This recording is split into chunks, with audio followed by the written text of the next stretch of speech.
Anyway, now we're gonna bring on our guest. Let's see if we can hear her. Let's get her in the booth there. Hello. Hello, how are you? Good. Fine. How are you? Good. Jimmy, Ron. Oh my God, I'm excited. Okay, everybody, now that we can hear you. Hey, everybody, now we want to welcome to the Jimmy Star Show with Ron Russell, actress, producer, director Susan Lanier. Hello and welcome to the show. Hey guys, thanks for having This me is on. Ron. This Hi. is Hi Ron, how are you? If you're not Swedish, I'll eat my hat. Yeah, a little bit of Danish actually. Oh, Yeah. you look so Swedish, my God. Like Anita Ekberg, one of those kind of women. You know who Anita Ekberg was? Of course. Thank you. Yeah. Thank you so much. What a compliment. Well, I meant it. Thank You're you. really stunning looking. So we have people in the chat room. If you just say hi to everybody in the chat room. Hey everybody in the chat room. This is a beautiful day in LA, and I'm so happy to be here. Yes, and you're Good, just we're getting happy to off of a have play, you. right? Like you started in a play recently. Yes, I was doing a play, and it's already kind of, my part in it is already kind of expired, but it was called Porn Rock, the Trial of the Obscenity Trial of Jello Biafra from the Dead Kennedys. So oh my God, I used to see them in concert all the time. I went to University of Florida, and they were always in Gainesville, and we used to go see them in shows all the time when I was young and able. I just had knee surgery a couple of days ago. I would like die at a Dead Kennedys concert now. I would get trampled. so how are you doing with your knee surgery? I'm doing really good, much better. It's my third time on the same knee. They messed up the first two, but I'm doing significantly better. I had therapy yesterday. I go back again tomorrow. It's a little sore today, but I'm happy. I'm happy that it's doing better, and I need it to heal because Ron's getting his done in April, and that way he's taking care of me, and then I can take care of him. But so I'm a year ahead of you. I had one done from an old injury. I had one done a year ago, and it took a whole year for me to really be back in the game, you know? So I'm hoping mine isn't that long, so we'll see. It's amazing how many people I see here have knee surgery, knee replacement. yeah. My parents lived to be 80, never had knee surgery. My grandmother lived to 96. None of my family has had knee surgery. No one in our neighborhood had knee surgery, and I never met anyone that had knee surgery. Now it seems everyone's got to have knee surgery. I think part of that is I think my parents the same. My parents never had to have knee surgery, but I was a dancer, and I think that our generation probably were a little bit more athletic. There was a lot of emphasis on football, and I know I pushed my body. I was into, when in high school I did roller derby, if you can imagine. So I love that. So the damage from that just alone in high school, you think, no big deal. And I never broke anything, but I danced with Joe. You might know Joe Tremaine. I danced with him for years. And Joe Tremaine. Joe Tremaine, who had he started all the conventions. He's a wonderful dance teacher. Everybody studied with him in the day in the 70s. Helen Hunt. I mean, she was my dance partner some of the time. And everybody was in those dance classes, and we really pushed ourselves. And I had a couple of injuries. So I think it's only that knee that I injured. So maybe it's the only one I have to have. That dancer was famous in the 70s? The guy, He was a big teacher here in LA. I couldn't possibly know him. I wasn't born yet. Well, baby, I was. So. Ron's going to be 85 in May. Oh, Jesus, here we go again with the 85. I like to tell people, look how gorgeous you are. I wish you wouldn't. You look so young. Upsets me. And he's working all the time. So I was a competitive tennis player. I forget my age. He reminds me, but I forget. I was a competitive tennis player through college. So I traveled all over the country playing tennis. And then when we lived in Pennsylvania, I fell on the ice and twisted it. That made it like worse, and it just kind of got worse from there. And we had a car accident. I don't know. I had a bunch of different things that attributed to it all. But anyway, I'm happy to have you on. So I'm a huge, and I know you have like a million kinds of things on your resume, but I'm a huge horror movie fan. And Ron's basically a Hollywood fan. He doesn't like the horror movies as much as, even though he's in a million of them, but he's in a million of them. But I was telling him before you came on, I think they're stupid. that The Hills Have Eyes for me is one of the, like, in the top 5 or 6, most iconic films of horror that created the entire genre. And you're in, The Hills Have Eyes, and we've had Michael Berryman on the show. We've had Dee Wallace on the show. And it has a lot of great people. And this is actually wait, Michael was in Michael Berryman. Oh, you don't know him. No. And I used to go to all the. So I was the way this show actually started is I was a celebrity clothing designer, and I used to take clothes to all the different conventions and give them to the stars to get them to come on the show. And so they would meet me, and they would like me, and then they would come on the show, and that's how the show started. He offered his body, but they preferred the shirt. Yeah, they preferred the shirt. But I mean, so, nowadays, I don't know how it works because this podcast is 17 years old. But when I first started, my first guests were Malcolm McDowell, Lance Henriksen. I mean, at the very beginning, nobody even knew who we were. And we had these huge people on. And we've just built it from there. So tell us some kind of a story about The Hills Have Eyes. First of all, did you have to audition, or did you just get hired? Is it one of your first things? Wait a second. Before we go any further, which one is that? The Hills Have. Well, I can't explain it if you don't know what it is. Just give me a quickie on it. It's the one where it was Wes Craven's second horror movie. And give me a little bit about it so I could find it in my head. Okay, the normal family, I will call it, are driving through the desert, and we stop at an old gas station, and the old codger that runs the gas station says, "Don't go further into that desert. There are people out there." And then there's a cannibal family that he was. Okay, I remember. Yeah. Now I remember. It's fabulous. It's funny because the movie I was in, it was the same plot. They must have stolen it. Don't go down Circus Road because the clowns are going to get you. Oh, yeah, you did and Circus they're Road. going to eat you. It's kind of... Isn't it funny? Years later, my movie was Don't Go Down Circus Road. This was 1977. It came out in 1977, and it became a big cult classic. And I still get to go to the conventions and different things. But how I got the part, I didn't audition, actually. Kind of. I had been John Travolta's girlfriend on Welcome Back, Kotter, and I had been doing a lot of stand-up. Go back with that one. Go back. You went fast. I was on Welcome Back, Kotter as John Travolta's girlfriend Bambi from the beach, and I did a lot of comedies, lots and lots and lots of comedies, and so the casting director knew my work and told Wes about me, and I had a little buzz going on in Hollywood. I was, not a star, a big star, but a little star. On your way up. I was on my way up, and Wes called me in for an interview. And on the interview, we did a little improv with each other, and he offered me the part at the table. So at the meeting on Sunset, at one of the 9200 Sunset, I think. Pretty good memory, but anyway. He offered me the part that afternoon, and I was ecstatic. And Martin Gage was my agent, and he said, "You're not going to do it. It'll ruin your career.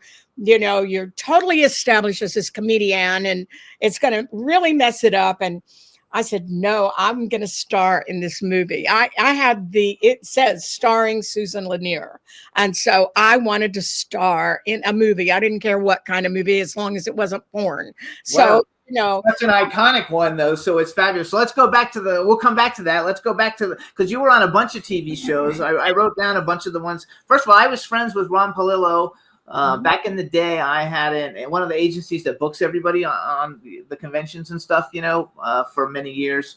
And he was one of my clients that we booked into things. But you guys, so not only was she on Welcome Back, Kotter, which was like the biggest show ever for at the time, she was on episodes of Happy Days, Tony Orlando and Dawn. Tony Orlando's been on our show 3 or 4 times. Is he not a sweetheart? Yeah, he's a sweetheart. Barnaby Jones. I love Tony. He's fabulous. Barnaby Jones. She was on Phyllis, and you would know Phyllis. That was Cloris Leachman's TV show because he was friends with Cloris Leachman. Yeah. Electro Woman and Dinah Girl. That's my favorite because that was just I love all that superhero and horror stuff. But it's let me my interrupt thing. You. I was friends with Cloris Leachman, and the other last week, a blonde girl comes on the show, and she's the granddaughter of Cloris. Oh, that's sweet. I So loved we had Cloris. such stories to tell about Cloris. I loved Cloris. She was Cloris wonderful. was great. So you That guys, Susan played in. I love Electro Woman and Dinah Girl. She played Miss Dazzle. Do you have an action figure from that? Are they like coming back from the old days and making an action figure of you yet? I haven't seen one. I have an action figure of Brenda from The Hills Have Eyes, but I haven't seen one of Miss Dazzle yet. But Oh, maybe it's gonna come back. Oh, I'll look for that. I collect action figures, and I have an extensive collection. I Everybody who comes on the guest, so I'm going to look for you now and see if I can find one. She was also in Three's Company, you guys. I said, welcome back, Cotter. Alice, Policewoman, Switch, Days of Our Lives, So Little Time. So that's just some of the things that she's done. She's also done a bunch of great movies, which we will talk about. But I want to go back to The Hills Have Eyes a little bit because I'm sure you're. I don't know. In the 70s, I didn't actually go to conventions and stuff. You know, like were there conventions in the 70s, or that's like a later thing that came around, like in the 80s and 90s? You were 10 years old. No, I wasn't. I was 13. Doesn't matter. Go. I never heard of conventions then. I think conventions came 20 years later, maybe. I don't go to a lot of them because it's not my thing. I'm very divided in my music career. So the conventions are work. They're hard work. I love meeting fans. I love the fans. I love the people that go there. But you fly there and it's overnight, and you get there and you sell your merch. And I feel so weird about pay for people to pay me for my autograph. That just feels weird to me. And Yeah, so, I agree with that. So did it change? Like, because I don't know. Like, so I didn't become a big horror fan really until I was in college. So like I wouldn't have seen The Hills Have Eyes until like the mid 80s. And so did it change things for you like automatically? Because was it I'm sure it was a controversial film. There had nothing been made but like that before. Well, it was R-rated for one thing. Originally it was X-rated, and then they changed it to R-rated because I'm the one that gets raped twice. And so, at any rate, they changed it to an R rating, and it did become a big cult movie, but and very popular. But it didn't start off that way. I think it gained momentum over the years and just became bigger and bigger and bigger. And I love the fact that I did it. I have no regrets. And I'm a firm believer that every time you say yes to something, it opens the door to something else. Oh, sure. Oh, absolutely. Definitely. And I had a lot of credits by the time I did The Hills Have Eyes. And I was sort of not bored with it, but Hollywood is a hard town, and it wears you down. And I kind of wanted something different after I finished The Hills Have Eyes, and I was still doing some shows and TV shows, but I'm through The Hills Have Eyes. I met my husband, Delaney Bramlett. Yeah. Okay. Delaney and Bonnie and Friends, and so. We fell in love and we started writing music together. I started a band. He had a band, and it was just this wonderful love music collaboration too. We were in love and we were doing music together. And I just felt like it was more exciting and maybe not as jaded. I hate to say that the music business is not as jaded as the acting business, but they're they're equally weird in that way. But I just felt that the people I was surrounding myself with were so down to earth and fabulous. And I just love music. It soothes my soul. It makes me peaceful. Acting doesn't. Acting is, it's great, it's fun, but there's not much peacefulness about it. It's a rush, great cut, okay, next, and you're on a rush the whole time. So was that? And I find being on set very, very. I enjoy it because it takes my mind away from life. Yeah. When I'm on set, I'm the character. I don't know anything that's going on. The world could explode. Yeah. So to me, that's my rest and my peace. you have to concentrate on what you're doing and what you're trying to be. Right. So wait, tell us a little bit about though then, because I have some. I wanted to mention some other movies, but tell us a little. So I'm a music publicist. That's how I support myself while I'm raising funds for the movies that I produce, and because sometimes it takes. I do bigger budget movies, so sometimes it takes a lot longer, and I work with a lot of big musicians.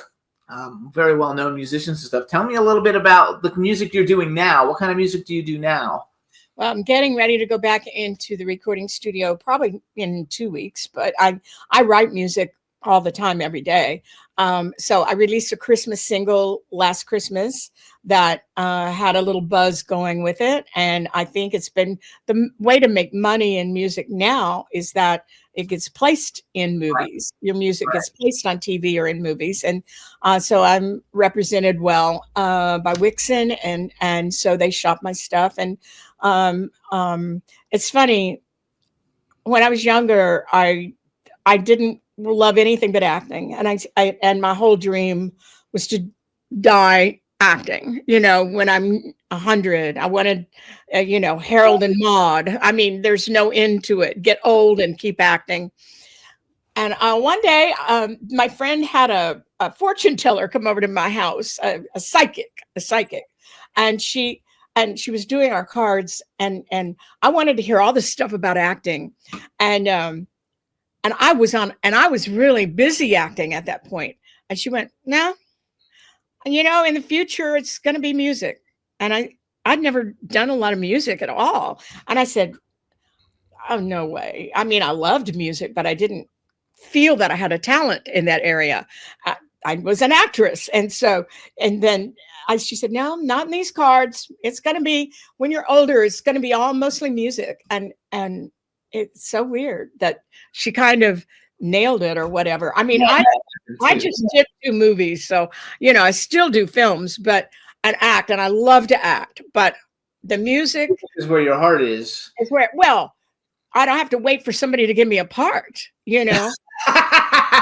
That's true. That's true. You don't have to wait. Like he had someone. I had the most famous psychic of all. She was like a psychic for like Reagan's wife or something. She was the most. And she read my whatever. And she said, "You're going to knock your head against a wall. But when you're at the end of your life, you're going to have a road with a fork. And you're going to choose the correct one. And you're going to be very famous for writing." And I thought, writing? But I'm an actor. Well, I've just written a movie. And we're trying to fund it. So maybe that's what she's talking about. Who knows? But this woman, Ethelmaya Johnson is her name. It just came to me. She is phenomenal. I think it kind of happened because, I don't know. He's got like, his older age in life. So he came out of retirement when we got together. We've been together 13 years. I was married to a woman, and I had 2 children, 2 daughters. And my woman was a beautiful model who decided she didn't want to be married and be a mother or a wife. So she took a powder, and we never saw her for 35 years. And then she died. I raised both my daughters. So I wasn't going to have daughters running the gutters or the streets of Hollywood. I moved back to Long Island to a very, very proper community. And my children were raised without drugs and crap. And then he met me, and I brought him out of retirement and brought him on the show. And he's made a bunch of movies in the last many years, and he's got 5 of them that'll get funded this year. Not mine. What did we care? I know, but I'm just telling you, like, because it was kind of like a cool thing. Because I want to go back to her anyway. Well, you know what? My point is, I really am disappointed in what you're talking about, Susan, because I think that you are probably a very good actress. And I think that you're denying the public performances. And I don't think I would snub being an actor if I were you. I think I'd get back in there. And she just said she loved it. No, I love acting. I'm saying I got pinned for 2 things the last month. Pinned, that means it's between you and somebody else. Yes. And both times it went to the other person. It's hard work. I mean, and it's heartbreaking. And you just have to wait till somebody goes, okay, yeah, we're going to give you the part, or yeah, you got cast. And that's, nothing is a better feeling than that. Nothing. Yeah, but with your resume, you should have no problem finding work. I mean, you should put it out there that you're available. Maybe. Oh, I do. Because we're going to do it. We're going to do it now. Susan would be happy to be in a good movie, not a crappy movie, a good one. So please contact her and put her back in the business. Actually, like, she's missed by her fans. You guys, she did a movie in 1984 called Her Life as a Man with Mark Singer, Lorraine Newman, Joan Collins, David Paymer, Robert Culp, and Robin Douglas. Great cast. I didn't see that. How did I miss that? I don't know. We should look for that. It was a movie of the week. It was a movie of the week. I watch everything. We love those because they put all those movies of the week on Tubi, and we watch, like, that's mostly what we watch, a lot of it. Tubi and TCM. She also, you guys, everybody knows Devaney Pinn. She's been on the show many times, and she did a movie. It was the directorial debut of Devaney Pinn called The Black Mass. It was all over the place. I think it was even at Cannes, with Eileen Dietz, Mike Ferguson, Kathleen Kinmont, which you met at the Kathleen Kinmont. You met when we went to the Jane Fonda premiere for that Jane Fonda movie. Jeremy London, Sarah Nicklon's been on the show. Jeremy London's been on the show. Lou Temple, everybody in the movie's been on the show. And that movie is available now, you guys, so you can check it out. Yeah, I think I just had to do a promo for it for Scream TV. It's going to be streaming on Scream TV. So I did a promo for it this week. You know what? You still have a good look. Thank you. Thank you do, and you could work well. What a good personality too. You good bouncy personality. I think she should really pursue her work in acting. That's my opinion. I have reps. Believe me, Ron. I have reps, and they're trying. And when you get to, between you and somebody else, you're close. If you consider that, the thousands of people trying to get these roles. So one of them was a series regular, and my dream would be to do another series and be a series regular again. And you will. You will. That's what I would love. Now, listen, when I was younger, I was very black hair, black everything, dark, very ethnic. And they wouldn't hire me because I was ethnic looking. They wanted Troy Donahue, Tab Hunter. They wanted all the blue-eyed, Americana boys. So I never got work. But when I did work, I was a mobster, always a low-life person. Now that I'm white-haired, I suddenly got lighter. When they need an old bag, a grandfather, they say, get Russell. Because Russell's 112, but he can still talk, walk, and breathe. That's the key. No, it's easier getting work at 85 than it was at 21. Trust me. That's great, and that definitely gives me hope, because I keep thinking, okay, I am losing out to older actresses, or not older actresses that look older.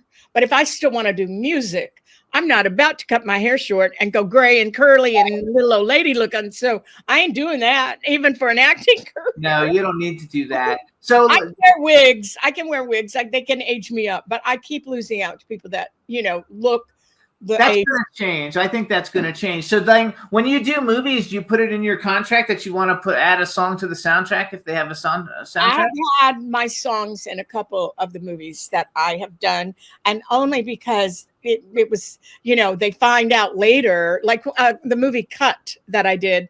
There is a scene with me in the nightclub with my band on stage at the M Bar in Hollywood.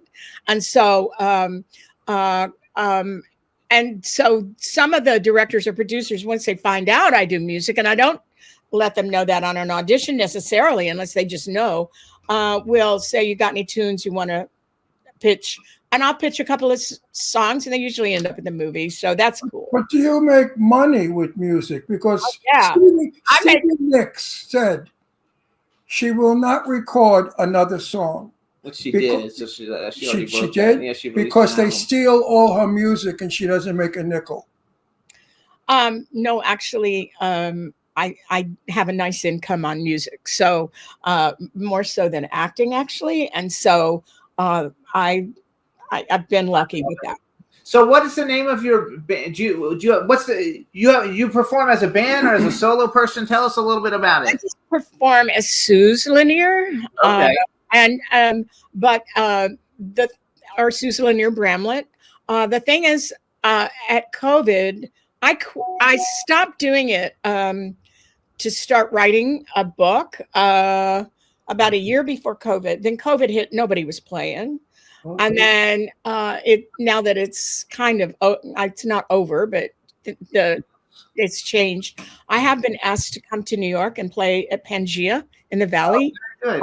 I would do that just as me. I wouldn't take a band with me. I've got players in Manhattan that will work with me, and that's what I'm really working on now, is to finish up a couple of the songs. I look over at my piano, like you can see it. So I have to finish up a couple of tunes that I want to put in the show, and then I will do a show in New York. So what are your genres then? What genres do you perform? Well, I call it swamp because it's a blues, swampy sound, cabaret, funny, dirty, edgy. So I integrate sort of a life story or stories with the songs that inspire me to write. And like in the 80s, the economy had kind of crashed out around 89 or something like that. What things weren't great. And my mother was in East Texas. That's where I was raised, in Dallas. And so she called me up and she said, you better get out of there. All I hear about the soup kitchens opening up in LA, and now they're opening up in Texas. Everybody's eating out of a soup kitchen's what I see on the news. And so okay, I'll write a song called Soup Kitchen. So it's very funky. And I add that into the show,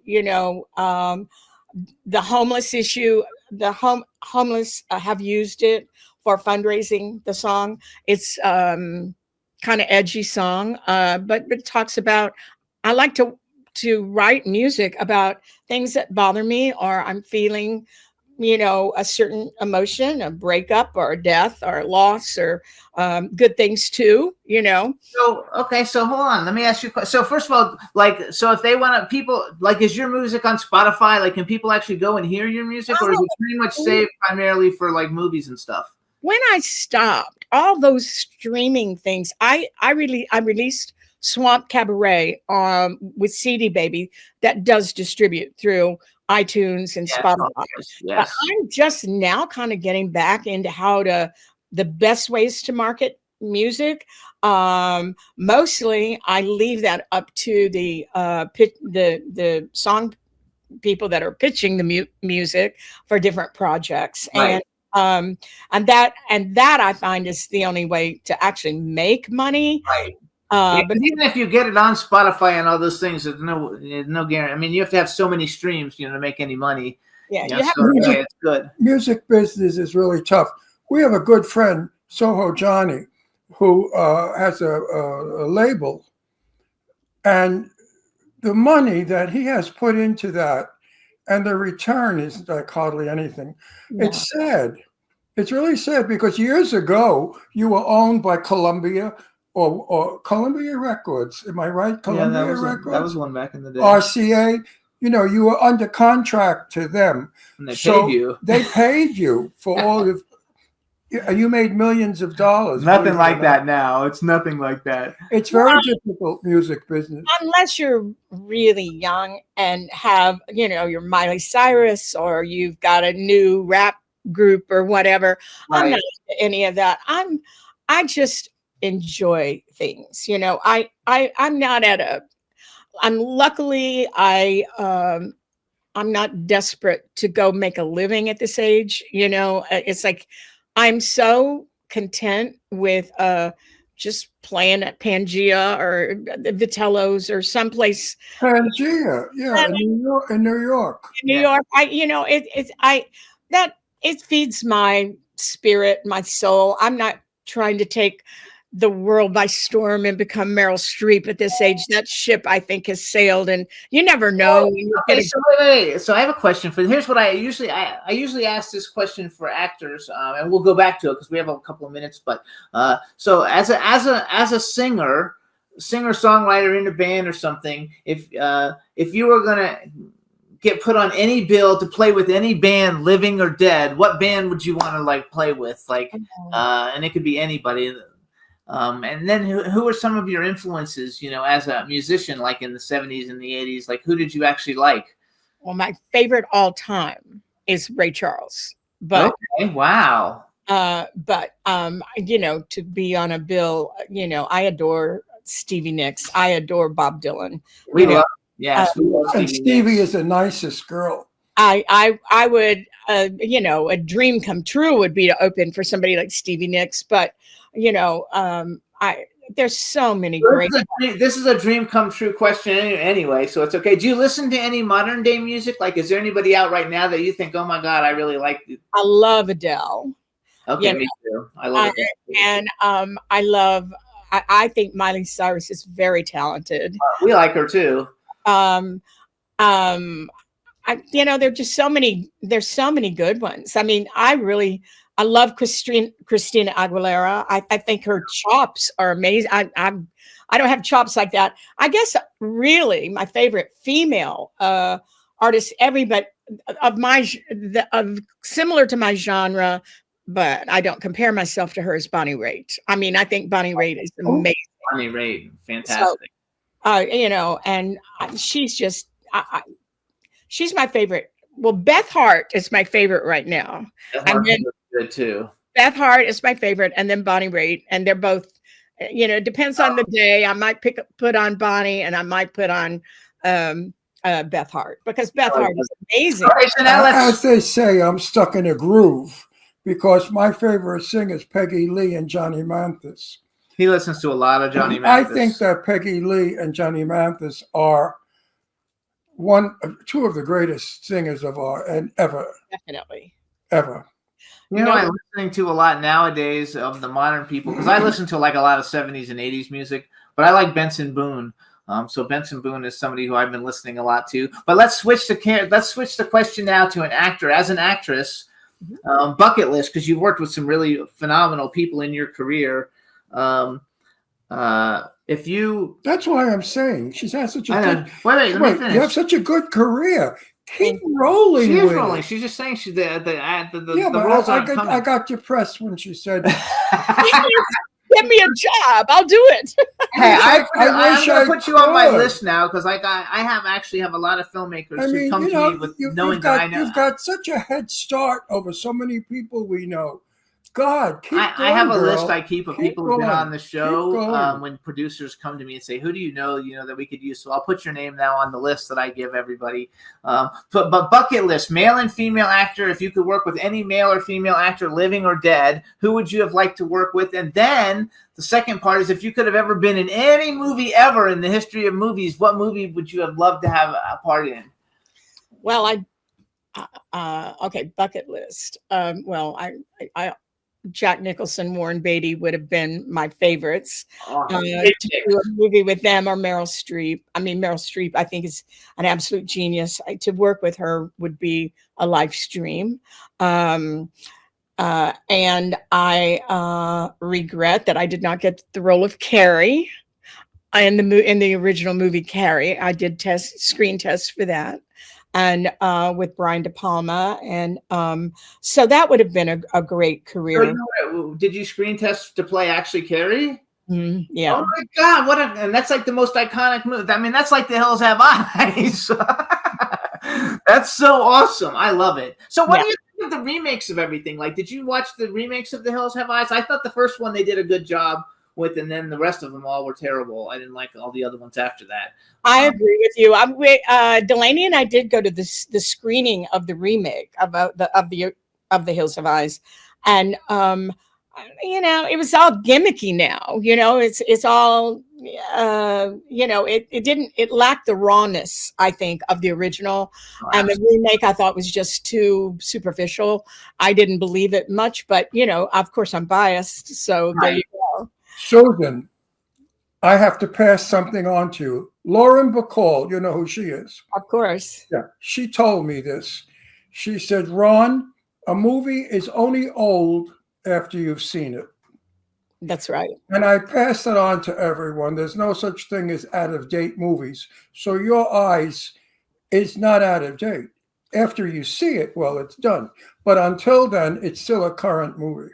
That's a great line, by the way. I love that Yeah, line. Lauren told me that. I went to a $1,000 plate luncheon that my friend had, and I was covering it. And there were 12 gay guys. They all paid $1,000 to have lunch, and there was no seat for me. So I'm standing, and I said, "Did they expect me to stand while everybody's eating?" And this is like a slave. And Lauren was aware of it. She said, "Sit on my lap." So I took her up on it, and I went, but I really didn't. I held myself, and I sat on her lap. She was just lovely. Lauren Bacall was a very, very funny lady and terrific. I didn't meet her. I spent time with Shelley Winters and Shelley was my dear friend.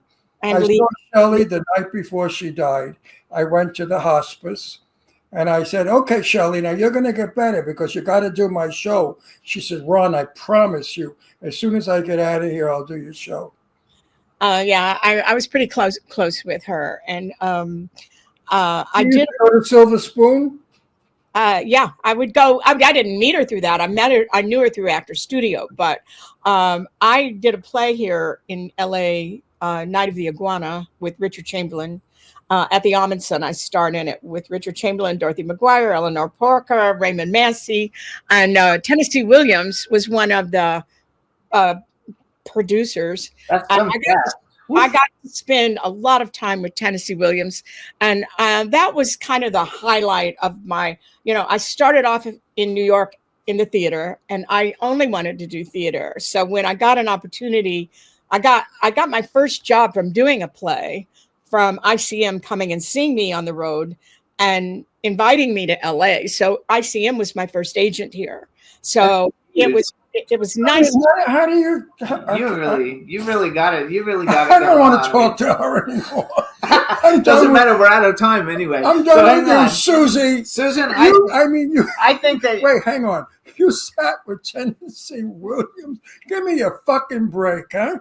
I have a book Shelley gave me that Tennessee endorsed to her, and so I treasure that. Shelley Winters, because he's dear Shelley, blah blah blah, Tennessee, Right. and I knew so Eleanor Parker from. yeah, I mean, she was one of the stars of that play. Yeah. So that was a great. You guys, listen, you guys, follow Susan on Instagram. She's at Susan_Lanier_actor. When you have new things coming up and you want to come back to promote them, please let us know. It's been such a pleasure getting to know you. And I'm going to put you on my list and see what we can do. And we'll see you in the movies. Yes, we'll see you in the movies. Thank you so much, Susan. Everybody, thanks so much Bye, for tuning Susan. in. We're out of time, and we'll see you guys next week. Bye, everybody. Thank you. Bye.